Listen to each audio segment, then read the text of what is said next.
इसकी जरूरत है, इसकी जरूरत है। निसारपुर मंदिर पर भी बहुत लोग आते हैं, अपनी अपनी मनोदशा होती है, जिसका जैसा मन, जिसकी जैसा क्या सोच लेकर आया है। कोई देखने आता है तो कोई जो है अपनी पीड़ा परेशानी लेकर आता है। जो अपनी पीड़ा परेशानी लेकर आता है उसे मुक्ति मिलती है, जो देखने आता है वो देख के चला जाता है। तो वैसे ही है डीएक्सन। डीएक्सन एक कंपनी है और डीएक्सन के जो कंपनी के फाउंडर हैं वो एक वैज्ञानिक है।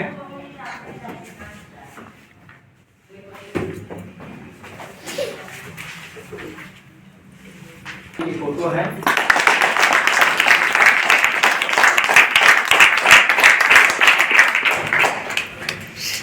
ताली बजाओ बरोबर, क्योंकि समय कम है, ताली कम, 2 बार ताली बजाओ बस। यस। ये कंपनी के जो है वैज्ञानिक हैं, पढ़ाई इंडिया से ही किया इन्होंने, इंडिया में ही आदि जीवन इनका पढ़ाई लिखाई इंडिया में करी था। यहाँ ने एक चीज इन्होंने देखा कि गरीबी भारत में बहुत ज्यादा है और दूसरी चीज है बीमारी। और बीमारियों में क्या होता है कि कोई भी है बीमार हो जाता है, बीमार होने के बाद एक जगह है हॉस्पिटल में जाता है, डॉक्टर के पास जाता है। कभी कभी ऐसा होता है जब अपना प्रिय, एक बार ऐसा हादसा हुआ, एक व्यक्ति था, उसकी माँ बीमार और ऐसी कंडीशन हो गई थी कि डॉक्टर भी कुछ नहीं कर पा रहे थे। डॉक्टर ने बोला आई एम सॉरी। तो वो व्यक्ति ने बोला आपका डॉक्टर होने का क्या मतलब, मेरी माँ को बचा नहीं सकते तो आपका पढ़ाई लिखाई किस काम की है। इस बात को लेकर के इनको झकझोर दिया दिमाग में। हाँ, और वही चीज है, तब इन्होंने धीरे धीरे फ्यूचर को देखा। आज से 50 साल पहले, 60 साल पहले इन्होंने सोचा, जब हम सोच नहीं सकते थे ये समय आएगा, आने वाला 20 साल बाद क्या हो सकता है, क्योंकि एक एक कदम हम चल रहे हैं तो जौनपुर के लिए निकले हैं तो जौनपुर पहुंच जाएंगे। वैसे ही जीवन है, 1 साल 2 साल करते हुए धीरे धीरे आज 2025 है तो 2030 भी होगा, 2035 होगा, 2040 भी होगा, लेकिन 2040 में क्या हो सकता है, क्या होने वाला है, क्या चल रहा है, यही आएगा। क्योंकि 50 साल पहले हर व्यक्ति की उम्र 100 के पार हुआ करती थी, लेकिन 50 साल के बाद 50% उम्र घट गई है।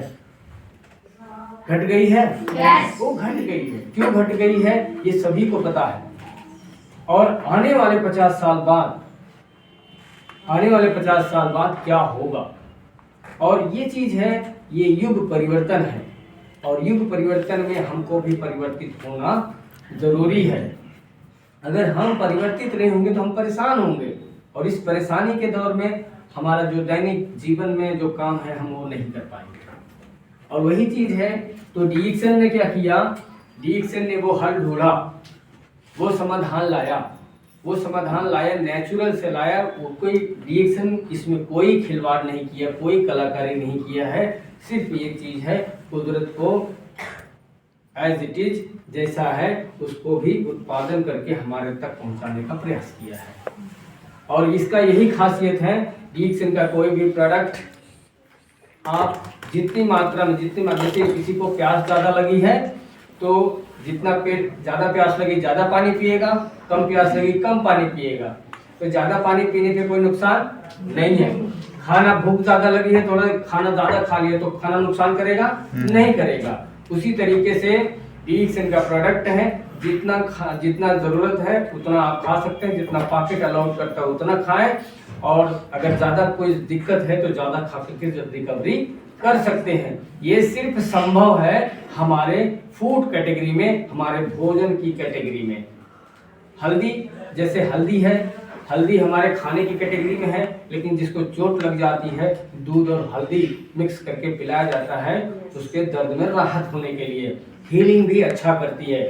वैसे ही आयुर्वेद पहले के जो वैज्ञानिक हैं उन्होंने एक चीज बात कही थी, आपका भोजन अगर अच्छा है, अगर आपका भोजन अच्छा है तो आपको दवाओं की कोई जरूरत नहीं है। और अगर आपका भोजन अच्छा है तो आपको दवा की जरूरत ही नहीं। अगर आपका भोजन अच्छा नहीं है तो दवा का कोई फायदा ही नहीं। तो हम फंसे हुए हैं इस दवाई के चक्कर में। तो मतलब हमारा भोजन गड़बड़ है और दवा का कोई मतलब ही नहीं है, कोई जरूरत ही नहीं, कोई मतलब ही नहीं है, फिर दवा क्यों? और यही चीज को दवा क्यों, और यही दवा को समझना सभी लोग समझ नहीं पा रहे। बस एक ही चीज है, हर आदमी परेशान हो रहा है क्योंकि उसका भोजन अच्छा नहीं है, डाई पोटाश यूरिया वाला भोजन है। और वही चीज जो है बरसात होती है रिस करके नीचे जाता है, हम जो है बोरिंग करके वही पानी नीचे का निकालते हैं और वही जहरीला पानी फिर पीते हैं हम। इसमें से लगभग ज्यादा से ज्यादा भारत की दुनिया में सबसे ज्यादा पॉपुलेशन चाइना की है, उसके बाद दूसरा नंबर पे भारत की है। और भारत एक ऐसा देश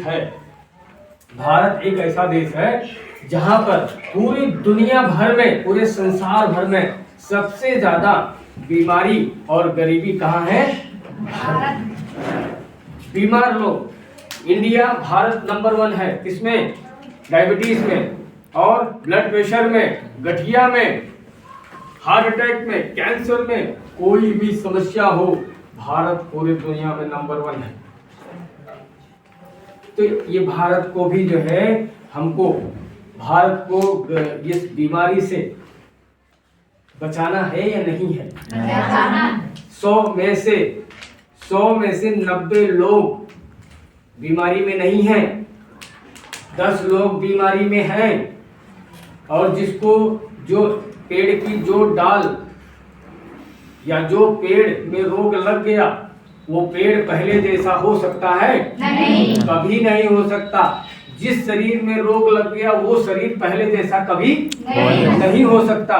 तो क्या करना चाहिए? रोग से बचाना चाहिए या रोग का इंतजार करना चाहिए? जो लोग रोगी नहीं है उन लोगों को हमें बचाना जरूरी है। और वो बचेंगे कैसे? वो बचेंगे अच्छे भोजन से। क्यों अच्छा भोजन क्यों जरूरी है? अच्छा भोजन इसलिए जरूरी है, जैसे हम इस शरीर से, मैं बात कर रहा हूं, इस शरीर से, शरीर भी अपना काम करता है। हम शरीर से अपना काम करते हैं, शरीर अपना खुद का काम करता है। शरीर का खुद का काम है, फेफड़ा है वो पंप है, पंप वो मतलब वो एयर फिल्टर, हवा चाहिए उसको। हार्ट है, पंप है। लिवर है वो खाना पचाना, है ना।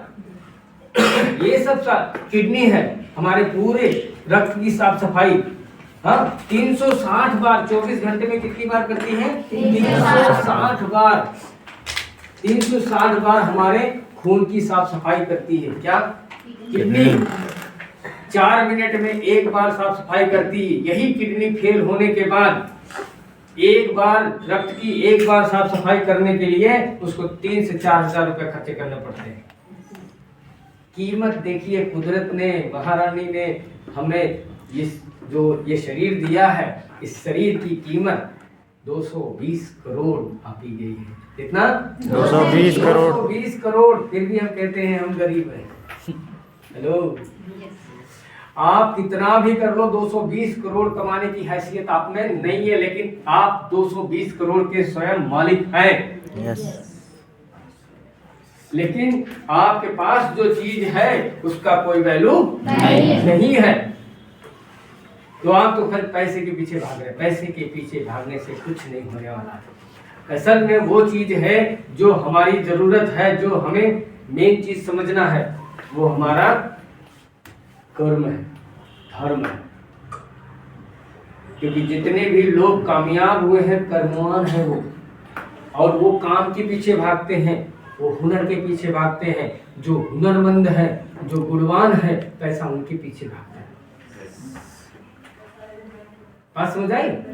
और वही कर्म को इन्होंने एक बिजनेस के रूप में दिया है, पर वो बिजनेस समझने से पहले, कारोबार समझने से पहले ये चीज है किस चीज का कारोबार है।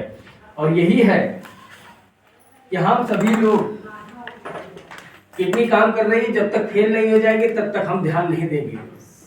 फेफड़ा काम कर रहा है, करने दो, जब फेफड़ा फेल हो जाएगा या दिक्कत में आ जाएगा तभी हम ध्यान देंगे, है ना।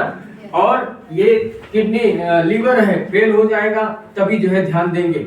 और हार्ट है, हार्ट अटैक हो गया तभी ध्यान देंगे, पैरालिसिस हो गया तभी ध्यान देंगे। सिंपल लॉजिक है, सिंपल लॉजिक एक ये है, ये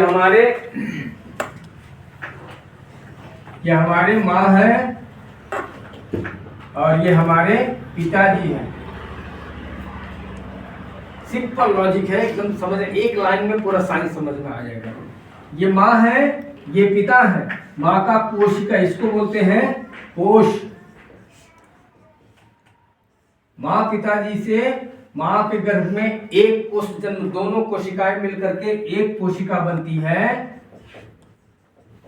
और यही कोशिका में एक नेचुरल पावर है जिसमें बिजली की क्रियाएं, रासायनिक क्रियाएं निरंतर काम करती हैं। ये जो है आपस में डिवाइड होता है, यानी 1 से 2 बनता है, 2 से 4 बनता है, इसको बोलते हैं ऊतक।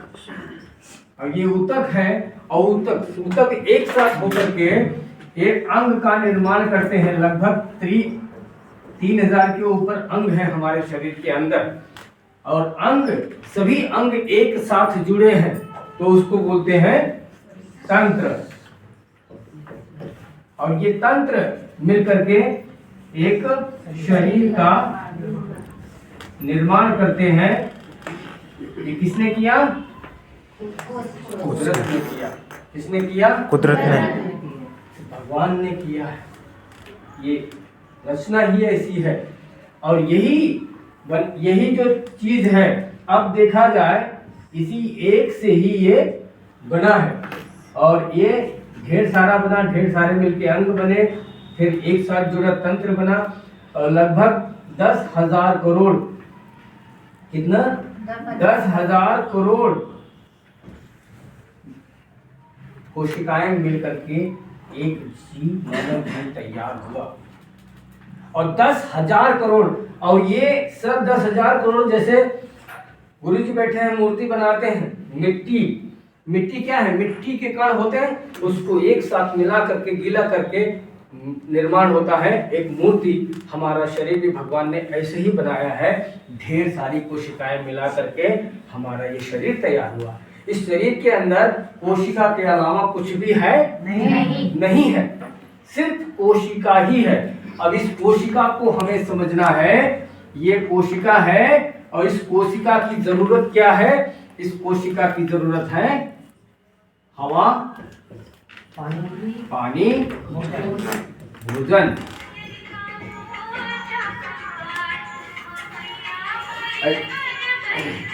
जैसे हम काम करते हैं, दिमाग है, जय माता दी, हीलिंग है। हीलिंग मतलब हम जो चल रहे हैं, फिर रहे, ऐसे चल रहे हैं, कोई बोल रहा है, तो ध्यान नहीं दिया, एक्सीडेंट हो गया, रोड पे चल रहे हैं, पी कर रहा है तो सुनाई नहीं पड़ रहा। तो माइंड और बॉडी, हमारा शरीर और माइंड, हमारा शरीर और दिमाग दोनों आपस में तालमेल में काम करना चाहिए कि नहीं करना चाहिए? शरीर काम करता है, दिमाग फेल है, तो उसका जीवन किसी काम का है? नहीं है। तो ये जो माइंड बॉडी बैलेंस है, इसमें होती है बिजली की क्रिया, और थोड़ा देर बाद बतिया ले। दूसरा है रासायनिक क्रिया। मम्मी अलग फोन करवा दी। बिजली की क्रिया और रासायनिक क्रिया। ये बिजली की क्रिया जो है हमारा माइंड, और रासायनिक क्रिया हमारा शरीर है। और ये हर कोशिका में होती है, बिजली की क्रिया और रासायनिक क्रिया। अब रासायनिक क्रिया, बिजली की क्रिया हर कोशिका में काम कर रही है। इस कोशिका का काम है शक्ति बनाना, ऊर्जा बनाना। और ये शक्ति अब देखना यह है कि आज के समय में हवा कैसी है? शुद्ध नहीं है ना? अब ये जो अशुद्धियां हैं, भोजन में डाइपोटास, यूरिया, कीटनाशक सभी चीजें हैं, और पानी में भी प्रदूषण है, हवा में भी प्रदूषण है, ऑक्सीजन की कमी है। अभी इसके जरिए से ये केमिकल इसके अंदर जा रहा है। अब इसके अंदर ये केमिकल जा रहा है तो ये दोनों क्रियाओं को डिस्टर्ब करेगा कि नहीं? करेगा। जैसे उस दिन जो है हम सभी लोग, महारानी सबका देख रहे, दुख देख रही हैं, एक गधा आकर के डिस्टर्ब करने लगा। उसको अपने दुख से मतलब नहीं था, उसको छेड़छाड़ करना था। वो है टॉक्सिन, वो है जहर। और वैसे ही जहर ने यहाँ पर अंदर आने के बाद, तो जहर हमारे शरीर की जरूरत नहीं है, तो यहाँ पर आने के बाद इसको डिस्टर्ब करेगा। और ये डिस्टर्ब करेगा तो बिजली की क्रिया, रासायनिक क्रिया डिस्टर्ब होगी कि नहीं होगी? होगी। अगर ये कोशिका फेफड़े की है, फेफड़े की कोशिका है, तो फेफड़े की ढेर सारी कोशिकाएं डिस्टर्ब हैं, वो काम नहीं करेंगी और ऊर्जा नहीं बनाएंगी। तो जब कम ऊर्जा रहेगा तो फिर वो फेफड़ा सांस लेने में दिक्कत करेगा। तब डॉक्टर क्या नाम दिए? दमा, अस्थमा। और इस किसकी वजह से हुआ? ये जहर डिपॉजिट होने की वजह से हुआ। और हमारे फेफड़े में जहर डिपॉजिट हो गया तो हमको हो गया अस्थमा। और हम डॉक्टर के पास जाएंगे, डॉक्टर देते हैं गोली, और वो डॉक्टर गोली देते हैं और कहते हैं ये गोली अब आपको जब सांस खोलेगी तभी खाना। और वो जीवन भर खाना होता है, और जीवन भर खाना होता है। और ये चीज मेडिकल साइंस में किसी के पास कोई दवा नहीं है कि जो फेफड़े की कोशिकाओं में ये जो जहर जमा पड़ा है इसको निकाल सके। और ये किसी के पास मेडिसिन नहीं है। इसीलिए सारी दुनिया में एक ही चीज है, अगर आपको अस्थमा हो गया तो आपको पंप लेना है, गोली लेना है, इसका कोई भी इलाज नहीं है। और इसका कारण क्या था? कारण ये था शरीर कोशिकाओं में जहर जमा पड़ा। अभी ये बताइए कि ये जो जहर है, जहर शरीर को मजबूत बनाएगा या कमजोर बनाएगा? कमजोर बनाएगा। अब जहर की वजह से शरीर कमजोर, डेली के डेली कमजोर ही हो रहा है। हो रहा है कि नहीं हो रहा है? हो रहा है। और इसके बाद फिर हम जो दवाई ले रहे हैं वो क्या है? दवाई भी केमिकल है, वो भी जहर है। और जहर शरीर को और ज्यादा कमजोर कर रहा है। और इसमें क्या होता है, शरीर एक दिन में कमजोर नहीं होता है और शरीर एक दिन में भी मजबूत नहीं होता है। देखना ये है, चाहे वो दमा हो, बीपी हो, गठिया हो, चमड़ी रोग हो, हर रोग का एक ही मूल कारण है जहर। और जहर शरीर को एकदम जर्जर कर रहा है, कमजोर कर रहा है ना? आज की डेट में कमजोरी का एक प्रमाण है, आज की डेट में एक भी माँ बेटी, एक भी बच्चे को जन्म देने की ताकत नहीं है, नहीं है। क्यों? यही कमजोरी। और फिर डॉक्टर क्या करते हैं? डॉक्टर का जरूरत है, डॉक्टर ऑपरेशन करके बच्चा बाहर लेते हैं। और बच्चा बाहर आने के बाद उस बच्चे में इतनी शक्ति नहीं होती है कि वो सांस ले सके और सांस वो जी सके। तो फिर उसको जो है 5-6 दिन रिलैक्स में रखा जाता है ऑक्सीजन में, ताकि वो 5-6 दिन में शक्ति रिकवरी कर ले। और ये शक्ति रिकवरी करने के बाद फिर माँ के पास इतना दूध नहीं होता है कि बच्चे का पेट भर सके। ये आज का हालात है, ये आज का सिचुएशन है। हमारा भी कुछ दायित्व तो बनता है।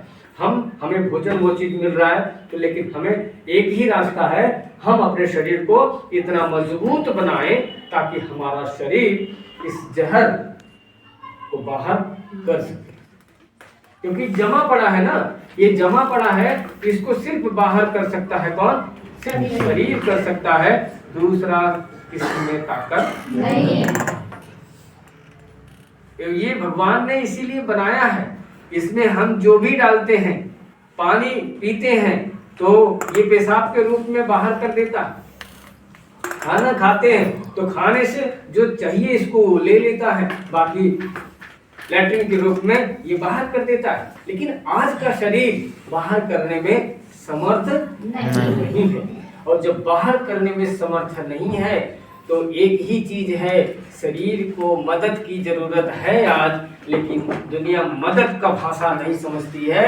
सिर्फ एक, जब वो मदद क्या है, लक्षणों के माध्यम से मदद देता है। मतलब ये अब दर्द हो रहा है, कमर दर्द हो रहा है, बदन दर्द हो रहा है, ये शरीर के पास जबान नहीं है कि वो बोल सके, वो लक्षणों के माध्यम से हमको बताता है कि मैं अब इतना कमजोर हो रहा हूँ। बीपी हो गया तो बीपी कोई बीमारी नहीं है, वो बता रहा है कि मैं अपना काम नहीं कर पा रहा हूँ। अस्थमा है, वो बता रहा है, लेकिन किसी के पास सुनने के लिए टाइम नहीं है।